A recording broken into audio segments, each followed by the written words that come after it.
مت مانگو کسی سے کچھ، جو کہ مانگنا اللہ سے مانگو، مانگو اللہ سے، انسانوں سے مت مانگو جو مانگنا ہے۔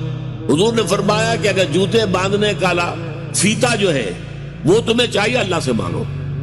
ابھی اللہ کا معاملہ کس ذریعے سے پہنچا دے، کس کے دل میں ڈال دے، کیا شکل پیدا کر دے، انسانوں کے سامنے دست سوال دراز مت کرو۔ لیکن دوسری طرف اگر کوئی اپنی ہتھیلی آپ کے سامنے کر ہی دے تو اسے ٹھوکر مت مارو۔ اس نے عزت نفس جو ہے اپنی ہتھیلی پر رکھ کر آپ کے سامنے رکھ دی ہے۔